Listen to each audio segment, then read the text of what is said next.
মুন্সিগঞ্জে অভ্যন্তরীণ কোন্দল বাড়ছে। বিএনপির মধ্যে সপ্তাহ ব্যবধানে খুন হলেন আরেকজন। মোল্লাকান্দিতে প্রতিপক্ষের গুলিতে প্রাণ গেল ইউনিয়ন বিএনপির এক সমর্থকের। আশঙ্কাজনক অবস্থায় আরেকজনকে পাঠানো হয় ঢাকায়।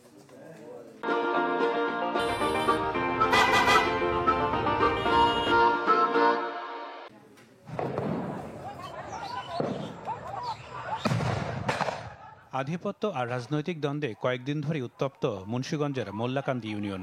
চরডুমুরিয়া গ্রামে সোমবার সকালে দেশি বিদেশি অস্ত্র নিয়ে মহড়া এবং অতর্কিত হামলা চালায় বিএনপি কর্মী শাহ কামালের নেতৃত্বে কয়েকজন। চলমান উত্তেজনার মধ্যে বাড়ির সামনে দাঁড়িয়ে থাকা একই ইউনিয়নের বিএনপি কর্মী আরিফের ওপর চড়াও হন তারা। এক পর্যায়ে স্ত্রী সন্তানের সামনে গুলি করে হত্যা করা হয় তাকে।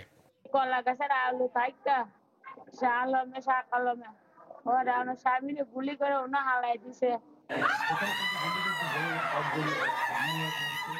দুপক্ষের বিরোধের জেরে এই হত্যাকাণ্ড বলে দাবি স্বজন ও স্থানীয়দের।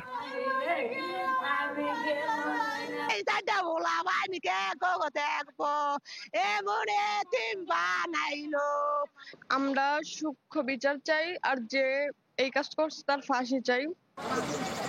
খবর পেয়ে ঘটনাস্থল পরিদর্শন করেছে পুলিশ। আশ্বাস দেন তদন্তের পর আইনি ব্যবস্থা নেয়ার। মোল্লাকান্দিতে আমরা এর আগেও দেখেছি এ ধরনের ঘটনা ঘটেছে। বর্তমান সময়ে যাতে এ ধরনের ঘটনা না ঘটে সেজন্যই আমরা বারবার সেখানে অভিযান করছি এবং বিভিন্ন ধরনের ককটেল বা এই জাতীয় সরঞ্জামগুলো উদ্ধার করছি। এই ঘটনায় থমথমে পুরো এলাকা। পরিস্থিতি নিয়ন্ত্রণে মাঠে রয়েছে আইনশৃঙ্খলা বাহিনীর বাড়তি সদস্য। Desk report, channel 24।